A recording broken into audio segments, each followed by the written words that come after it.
Buenos días, bienvenidos. Bueno, ya hoy vamos a comenzar a hablar de la enfermedad de Wilson. A comenzar, digo yo, porque ya vamos a entrar en materia directamente. Hasta ahora habíamos hablado de metabolismo del cobre y mencionamos la enfermedad de Wilson, pero ya hoy sí vamos a hablar de enfermedad de Wilson. Comenzamos con la genética de esta enfermedad.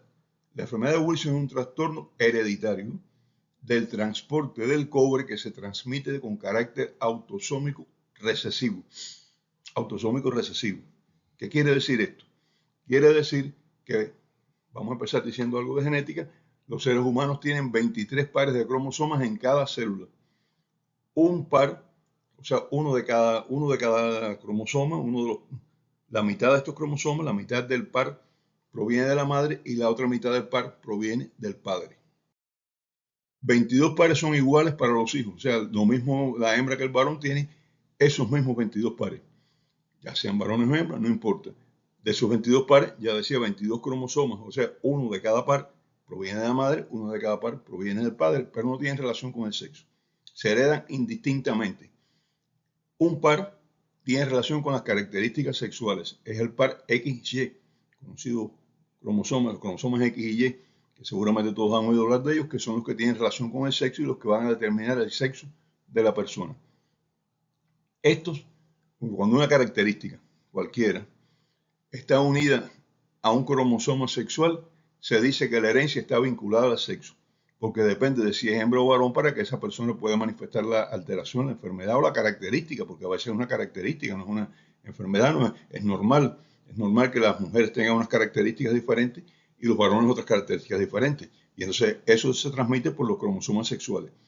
Y puede una malformación de determinadas zonas, una mutación de determinada parte del código que está en los cromosomas sexuales, puede transmitir una enfermedad vinculada al sexo.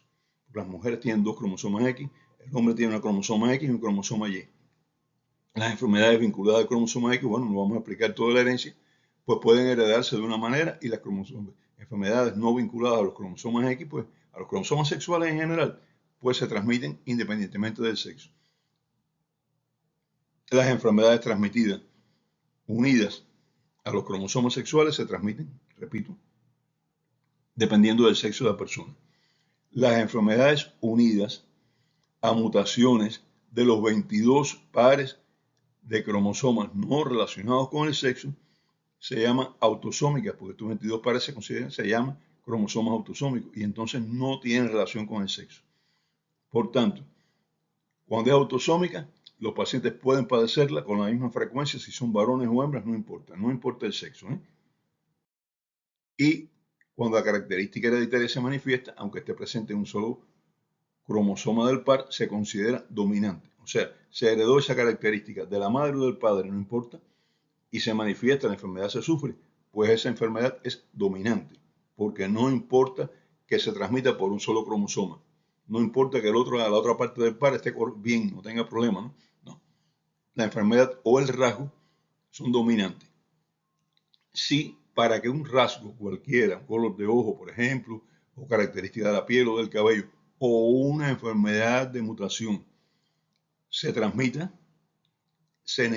cuando se necesita que la mutación o la característica esté presente en los dos cromosomas, en el par de cromosomas, en el que viene de la madre, que proviene de la madre y que proviene del padre, entonces se dice que esa característica es recesiva, porque si se recibe solo de uno de los progenitores no se va a manifestar. Se tiene que recibir de ambos progenitores. Por tanto, herencia autosómica recesiva quiere decir que la enfermedad de Wilson se transmite no relacionada con el sexo. La padecen igual hembras que varones, no hay problema ninguno con esto, o sea, no es una relación de sexo. No tiene que ver con el sexo de la persona. Y que tiene que ser transmitida por una mutación del padre, en los cromosomas del padre, y una mutación en los cromosomas de la madre. Ambos cromosomas tienen que estar alterados. Si no presenta mutación en ambos cromosomas, no se manifiesta la enfermedad de Wilson. La persona que recibe un solo cromosoma alterado es un portador, no es un enfermo. O sea, él puede transmitir la enfermedad a sus hijos, pero él no la padece. A sus hijos, si los hijos también la madre se lo transmite, o la otra parte de la pareja, ¿no? Bueno, no sé si está muy enredado, pero bueno, creo que sí. Ahí está el diagrama por lo menos. Esto hace que la enfermedad de Wilson, para que aparezca, repito, es necesario que se herede de ambos progenitores. el gen que está mutado, el gen que codifica la información para producir la enzima ATP7B. El que recibe el paciente de la madre tiene una mutación. El que recibe el paciente del padre tiene la mutación. Ambos se unen y entonces aparece un enfermo con una enfermedad de Wilson. Y, repito, no tiene relación con el sexo. Pueden heredar la enfermedad con la misma posibilidad los hijos independientemente del sexo y la probabilidad de heredarla cuando ambos progenitores tienen la mutación es de 1 de cada 4 hijos. Si padre y madre tienen esta característica mutada, pues entonces 1 de cada 4 hijos por probabilidad estadística, a lo mejor una pareja tiene 4 hijos y los 4 tienen enfermedad de Wilson, otra pareja tiene 4 hijos y ninguno tiene enfermedad de Wilson, pero estoy hablando de probabilidad estadística, es de 1 en 4. La enfermedad aparece con una frecuencia de entre 1 en 30.000 a 1 en 50.000 nacidos vivos. O sea, de cada 50.000 a 30.000, depende de la estadística, niños que nacen, uno tiene la enfermedad de Wilson. Es decir, no es frecuente, pero tampoco es tan rara. Y se estima que de cada 90 personas, una de ellas tiene un gen con la mutación para la enfermedad de Wilson, pero tendría que casarse con otra persona de esas 90 que tiene también una mutación de gen para la enfermedad de Wilson, de gen para codificar la proteína, la enzima transportadora ATP7B para poder transmitir la enfermedad.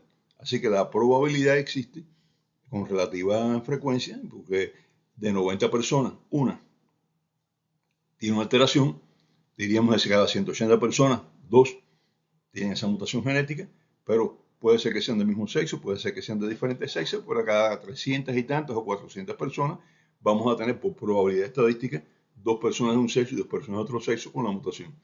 Si se casan entre ellos, una persona de un sexo, una mujer y un hombre con mutación, se casan entre ellos, pues los hijos tienen una probabilidad de 1 de cada 4 de sufrir de la enfermedad. La genética es bonita y no es tan complicada. Lo que pasa es que se enreda uno cuando tiene que explicarla en poco tiempo.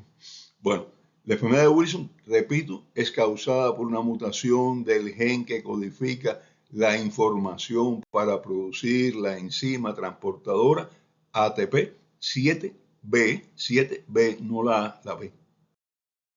Y esta mutación tiene que heredarse por la vía de ambos progenitores. Ya hemos hablado de esto, ¿no? En la enfermedad de Wilson se afecta la unión del cobre a la célula plasmina, pero esta unión no está especialmente alterada. ¿Por qué se afecta? Porque entonces decimos, bueno, y la ceruloplasmina también hay que tener una mutación para ceruloplasmina. No. ¿Qué pasa? La alteración de la mutación está causada porque estas células existen dificultades de transporte de cobre para el interior del aparato de Golgi. Y en el aparato de Golgi es donde se sintetizan, donde se le da el toque final a las proteínas que se producen en la célula. Aquí, en este aparato de Golgi, el toque final es que la ceruloplasmina que fue sintetizada por los ribosomas, que fue ya por todo el retículo endoplásmico, que llegó hasta el aparato de Golgi, allí se le une el cobre. Pero como hay dificultades con la enzima transportadora de cobre, pues no es tan fácil unir el cobre a la ceruloplasmina. Por eso hay un problema. Y vemos que la unión de cobre a ceruloplasmina es baja. Hay poco cobre en la ceruloplasmina y entonces se pensó mucho tiempo que el problema era la ceruloplasmina. Pero se ha visto que no, que es la enzima transportadora. Y como la enzima transportadora tiene dificultades, pues entonces hay poca unión de cobre con ceruloplasmina. Y la cantidad de cobre y ceruloplasmina en la circulación, por tanto, están disminuidos. Y en realidad, aunque esté disminuido el cobre en la circulación, hay un acúmulo de cobre en el hígado que no puede ser eliminado por la mutación de la enzima transportadora ATP7B, que no puede llevarlo con facilidad ni hacia la bilis para ser eliminado, ni hacia el aparato de Golgi para que se una a la ceruloplasmina. Por tanto, se une poco cobre a la ceruloplasmina, pero se almacena cobre en otras partes de la célula. Y este almacén de cobre en el hígado, porque no puede ser eliminado, es lo que causa la enfermedad de Wilson. La ceruloplasmina también disminuye por otra causa. ¿Cuál es la otra causa? Que el hígado va sufriendo con esta acumulación de cobre, va disminuyendo su función, se altera su función, y entonces el hígado es el gran sintetizador de proteínas, y entonces no produce suficiente ceruloplasmina. Como no produce suficiente ceruloplasmina, pues la ceruloplasmina en suero disminuye. Por tanto, una característica o tres características importantes de la enfermedad de Wilson son, primero, disminución del cobre en sangre. Segundo, disminución de la proteína transportadora en sangre unida al cobre, la ceruloplasmina. Y tercero, acúmulo de cobre en el hígado. Hay mucho cobre, pero no puede unirse a la ceruloplasmina, no se puede eliminar y ahí aparecen los problemas. Si el diagnóstico y el tratamiento de la enfermedad se retrasa, el acúmulo de cobre afecta no solo al hígado, sino a otros órganos, como el cerebro, que necesita cobre para su función y almacena cobre también. Y entonces el poco cobre que va saliendo es almacenado por el cerebro y se acumula y pueden aparecer alteraciones de las funciones del cerebro, que ya hablamos, sobre todo memoria, aprendizaje, transmisión de impulso nervioso. Todo eso se altera por depósito de cobre en el cerebro, que tampoco puede ser eliminado con tanta facilidad porque la ceruloplasmina transportó para allá, pero no hay tanta como para estar recuperando lo que hace falta. Y se cree que las células astrocitos del cerebro son importantes reguladores de la homeostasis del cobre. Y en la enfermedad de Wilson se han encontrado anomalías en los astrocitos cerebrales. O sea, si el astrocito utiliza también la enzima transportadora ATP7B, no sabemos, ¿no? Lo que sí se ha visto es que los astrocitos están alterados, los astrocitos que son las células cerebrales, están alteradas en la enfermedad de Wilson. Y se piensa que eso puede ser un mecanismo también para que se acumule cobre en el cerebro. Las manifestaciones clínicas de la enfermedad de Wilson pueden aparecer en diferentes órganos, no solo en el hígado, dependiendo de cuál o cuáles se afecten más severamente con el almacenamiento de cobre. O sea, donde hay más cobre depositado, se altera más la función de ese órgano y hay clínica, hay síntomas de ese órgano. Las primeras manifestaciones por lo general van a afectar al gran depósito de cobre del organismo y la gran fábrica, el hígado, que se manifiesta entonces como una enfermedad hepática no específica, algunas manifestaciones clínicas como un poco de ictericia, algunos síntomas, se hacen transaminasas, están un poquito elevadas, puede ser que no sea bien claro esto, ¿no? Y pueden aparecer también algunas alteraciones neurológicas como trastornos de la memoria, de aprendizaje o alteraciones psíquicas como irritabilidad, etc. O pueden aparecer también alteraciones renales por acúmulo de cobre en los riñones. O sea, los tres órganos que avisan con mayor rapidez son hígado, cerebro y riñones. Y en las manifestaciones, por eso se dice también que cualquier persona con una serie de síntomas hepáticos no bien claros, con alteraciones hepáticas y enzimáticas, se debe investigar una enfermedad de Wilson. Porque las primeras manifestaciones pueden ser estas. Y el diagnóstico precoz es muy importante antes de que haya daño de los órganos. Eliminar el cobre antes de que haya daño de los órganos. ¿Cuáles son los síntomas más frecuentes? Vamos a detallarlo. Vamos a detallarlo por sistemas. Comenzamos con el sistema neurológico. Los primeros son disartria, o sea, dificultad para articular palabras. Distonía, o sea, dificultades con el tono muscular. Rigidez, los músculos están rígidos, difíciles de contraer, de relajar. Aparecen temblores, aparecen movimientos coreiformes. Los movimientos coreiformes son un tipo de temblores que puede ser que sea con la cabeza, así. Puede ser que sea con partes del cuerpo diferentes, son personas que tienen movimientos involuntarios. Pueden aparecer también alteraciones de la marcha por estos mismos movimientos, por la hipertonía, tienen los músculos hipertónicos contraídos, está rígido, tienen movimientos involuntarios, pues hay dificultades con la marcha. Disgrafia, que es dificultad para escribir, por los temblores, por la dificultad de movimiento, ¿no? Y neuropatía periférica porque hay alteraciones en la síntesis del forro, de los cables, de los nervios, digo así para que sea más fácil de entender, de la mielina, que es lo que cubre los nervios periféricos, sobre todo los motores, para que estos nervios puedan transmitir la información eléctrica adecuadamente por ellos mismos, ¿no? La estructura del cerebro más afectada son los ganglios basales, que están en la base del cerebro y que se encargan de la coordinación de movimientos del tono muscular y algunas otras funciones. Y entonces, como se alteran los ganglios basales, es que los síntomas principales y más precoces van a ser precisamente dificultades para movimientos, para coordinación de tono muscular, la misma disartria, o sea, dificultad para articular palabras, es un trastorno de movimiento. La disgrafia, que es la dificultad para escribir, también es por trastorno de movimiento, aparecen los temblores y todo lo que habíamos dicho, ¿eh? Todo eso porque donde más se deposita el cobre es en la parte inferior del cerebro, en los ganglios basales, que son los encargados de regular el tono muscular y de elaborar todos esos esquemas de movimiento que nosotros hacemos habitualmente. Los síntomas psíquicos incluyen cambio de personalidad, con irritabilidad, son personas muy irritables, con ira que no pueden controlar, falta de autocontrol, o sea, se explotan, como decimos nosotros un poco vulgarmente, y le dicen a los demás cosas que no querían decir y los hieren y después se sienten mal porque los hirieron, ¿no?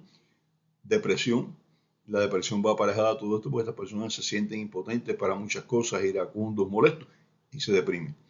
Ansiedad, porque estas situaciones también los van llevando a una situación de ansiedad donde no saben cómo resolverla. Trastornos neurológicos, psicológicos que se pueden clasificar como dentro de la psicosis y un trastorno bipolar. A veces están deprimidos, a veces están excitados. Antiguamente el trastorno bipolar antiguamente se llamaba neurosis obsesivo-compulsiva, neurosis depresiva. Entonces, estos ansioso-depresivos, estos pacientes lo que tienen es un trastorno bipolar. A veces están ansiosos, a veces están deprimidos y van teniendo alteraciones de esto, ¿no? Ahora, las manifestaciones más importantes, más frecuentes, más evidentes son las hepáticas.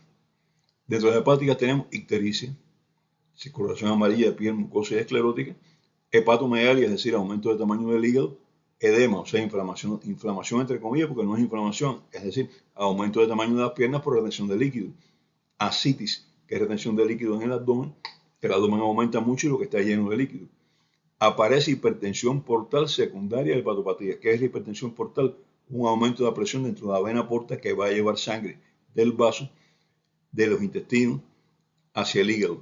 Y entonces esa sangre que va de todos los intestinos y del vaso hacia el hígado es lo que se conoce como sistema porta. Todos esos vasos sanguíneos se unen en la vena porta, pero como el hígado tiene una enfermedad hepática que puede llegar a una cirrosis hepática también, con aumento de la presión dentro del hígado y aumento de la presión en el sistema porta, y esto se manifiesta como una hipertensión portal.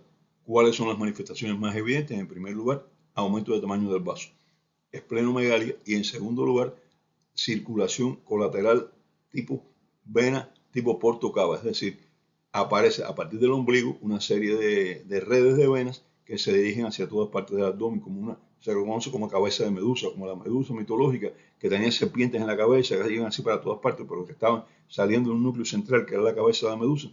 Pero eso se le llama circulación en cabeza de medusa y es característica de hipertensión del sistema portal. Y se ve desde luego en esta enfermedad, la enfermedad de Wilson. Muy importante las manifestaciones oculares. En el ojo aparece un anillo que se llama Kaiser-Fleischer. Este anillo de Kaiser-Fleischer es un signo patognomónico, o sea, aparecer un anillo de Kaiser-Fleischer, es decir, esta persona 99,999999% de la probabilidad es que tenga una enfermedad de Wilson. Está causado por el depósito de cobre en la periferia del iris. Aquí tiene el iris del color que usted quiera, pardo, etc. Pero donde el iris y la córnea se unen ahí, en esa unión, pues entonces se deposita el borde de córnea, ahí pegadito al iris, se va depositando cobre y toma un color que generalmente está entre dorado y un marrón verdoso. Cuando uno mira, ve en el ojo de la persona que el borde este de la córnea, unión de córnea con iris, tiene un color diferente al resto del iris. Un color que puede ser dorado, que es lo que se describe muchas veces como más característico, puede ser verde marrón, pero sí es muy característico un aro. Este aro generalmente aparece primero en media luna en la parte superior y de arriba abajo se va extendiendo hasta que toma toda la unión de córnea con iris. Es muy característico. Aparece en más del 90% de los pacientes con manifestaciones neurológicas y en el 60% de los que solo tienen manifestaciones hepáticas. Es decir, no aparece en todos los pacientes, pero como ustedes ven, el 90% de pacientes con manifestaciones neurológicas, 60% de pacientes con manifestaciones hepáticas. Pudiéramos decir que aparecen más del 60% de los pacientes. Y es muy característico, y cuando usted ve un anillo de Kaiser-Fleischer, no dude, ese paciente tiene una enfermedad de Wilson. Y cuando se examina el cristalino, que es una estructura que está por detrás de la córnea, no se ve desde fuera, desde luego, donde se ve la pupila, que es el espacio pequeñito que hay ahí en el iris, detrás de este el cristalino. Bueno, pues cuando se examina con un lente, desde luego, el cristalino, se encuentra catarata. Pero unas cataratas con características muy particulares que los oftalmólogos han llamado cataratas en girasol, por la forma que tienen. Son bastante características también del Wilson, ¿no? Y también pueden aparecer en algunas otras situaciones. Estos pacientes pueden presentar anemia hemolítica, es decir, anemia por destrucción de glóbulos rojos que ya están formados y circulando. Esto se debe al efecto tóxico del cobre sobre las membranas de los eritrocitos. ¿Por qué? Porque el cobre acumulado también se acumula en los eritrocitos, los glóbulos rojos, y entonces este cobre afecta la estructura de la membrana del eritrocito, que es una estructura muy compleja, ya hablamos de ella cuando el ciclo de anemia, y entonces hace que sean mucho más frágiles, no tienen resistencia, y cuando pasan por vasos sanguíneos estrechos, por los capilares, pues tienen mayor tendencia a romperse sobre todo. Y también fuera de los capilares, pero sobre todo cuando están pasando los vasos sanguíneos estrechos. A esto se une que el hígado, cuando tiene una gran cantidad de cobre, para defenderse, vamos a decir así, pues libera un poco de cobre también a sangre. Y este cobre liberado en sangre también se combina con la membrana de los eritrocitos, la hace más frágil y facilita la aparición de anemias hemolíticas en estos pacientes. Una característica a tener en cuenta, ya veremos en el diagnóstico qué tipo de anemia hemolítica es la que se considera como para hacer un diagnóstico de enfermedad de Wilson. En los riñones, habíamos hablado, bueno, hemos mencionado cuando hemos hablado de agua y electrolitos, de los túbulos renales, de los intercambios que se hacen de electrolitos en los túbulos, de cómo ahí se forma gran parte de la orina porque se elimina un poco más de esto, se retiene un poquito más de aquello, se produce bicarbonato, se reabsorbe agua, etcétera, etcétera. Ya eso hablamos un poco, no mucho.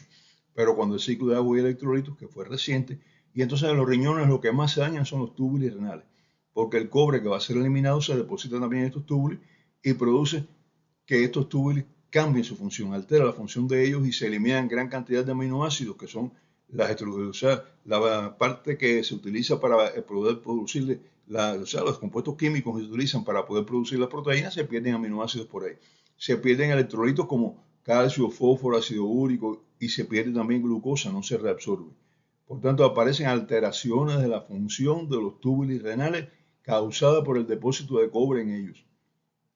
Y recuerden también, ya lo mencionábamos, los riñones tienen grandes depósitos de cobre, porque ellos eliminan cobre, pero también almacenan y depositan cobre en las estructuras renales.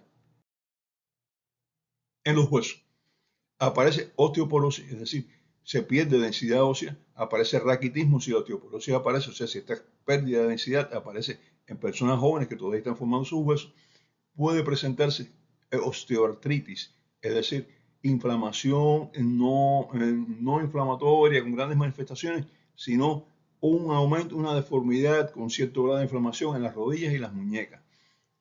Bueno, como ustedes ven, las manifestaciones clínicas de enfermedad de Wilson son bastante amplias y en el próximo programa continuaremos con el diagnóstico y el tratamiento de la enfermedad de Wilson. Y en el programa que viene después vamos a hablar de la enfermedad de Menkes. Los espero. Hasta entonces, sobre todo si les ha interesado, ¿no? Si no les ha interesado, bueno, la culpa es mía. Eso no hay problema ninguno.